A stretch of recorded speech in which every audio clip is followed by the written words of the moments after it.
समस्त साहित्यप्रेमी एवं सारस्वत साधक साधिका मानंकु केसी राउत एजुकेशन चैनल तरफ मु कंडूरी चरण राउत सादर नमस्कार जनाउछि। पुस्तक समीक्षा क्रम आज शुणिबा आम समयर जड़े संभ्रांत कवि खगेश्वर महांतींक कविता पुस्तक कविता परी केही जणे र समीक्षा। ए समीक्षाटी दैनिक संवादपत्र अपराह्न 7/10/2022 शुक्रवार दिन प्रकाशित हो सारी।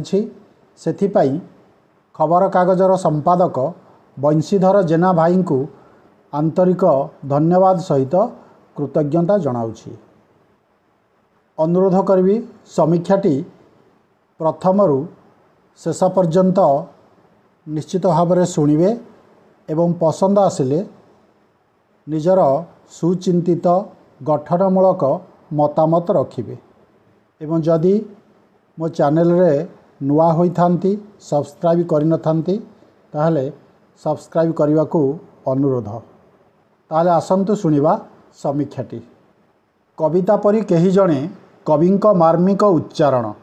कविता परी केही जणे खगेश्वर महांतींक प्रथम सारस्वत अर्घ्य।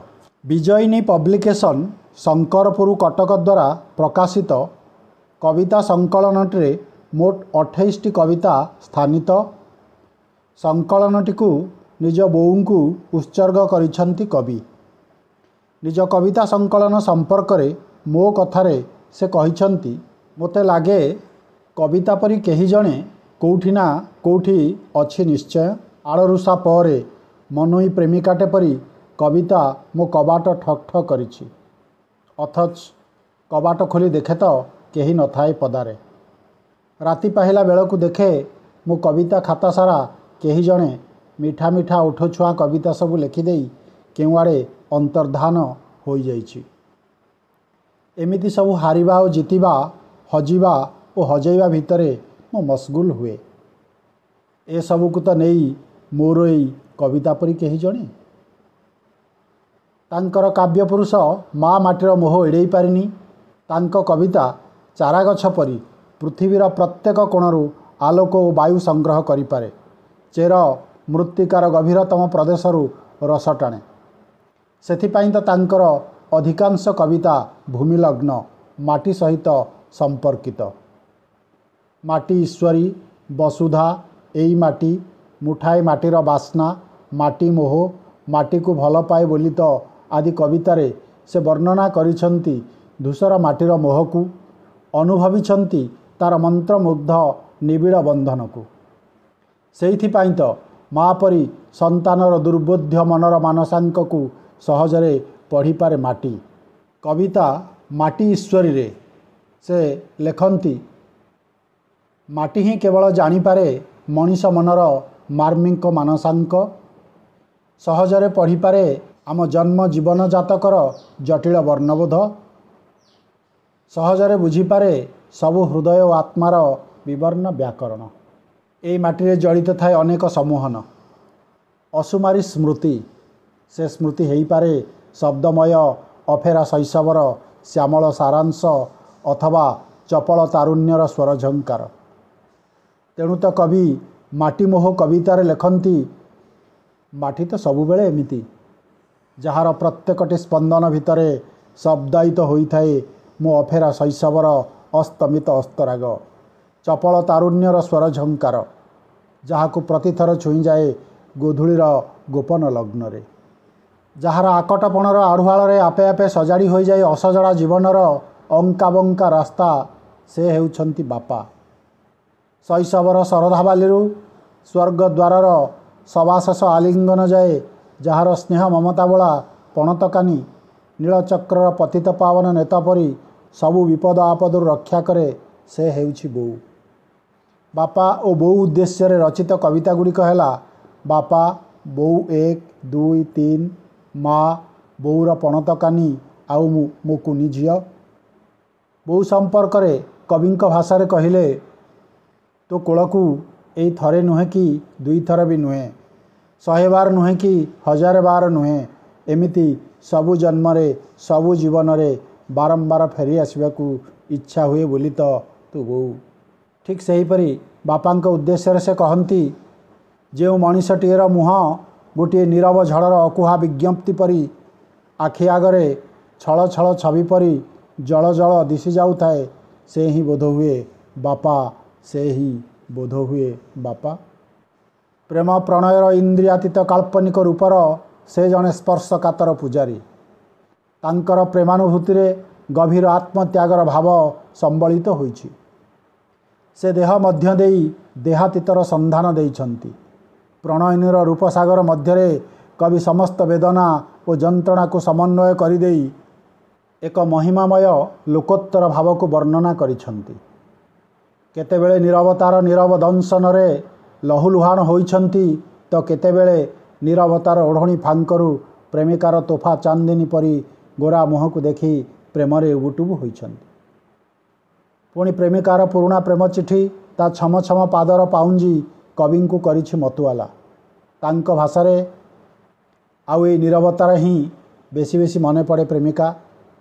प्रेमिकार पुराणा प्रेम चिठी ता छम छम पादर पाउंजी लाजर लोरी आउ ए नीरवता मते लागे सते जेमिति प्रेमिका परी आउ किछि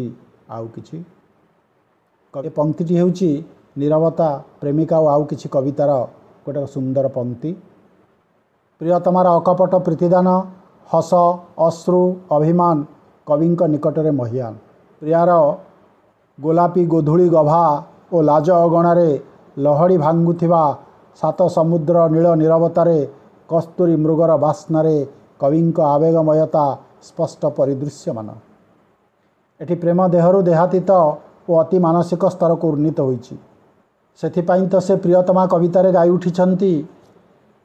आउ केबे केबे मु खोजुथिबा लवंग दीपर गोलापी गोधूली गभारे ऋतुमती हो जाइथिबा किछि अनामिका किछि अनावना किछि असजड़ा कवितार अजस्र दुर्बोध्य अंतरंग इति कथा एई बोधे तमे एई बोधे प्रेम प्रिया प्रेमिका प्रियतमा पूर्णतार पूर्णमी इंदु पूर्णतमा। कविंक काव्य संसार रे दुख नहीं क्लांति नहीं अवसाद नहीं।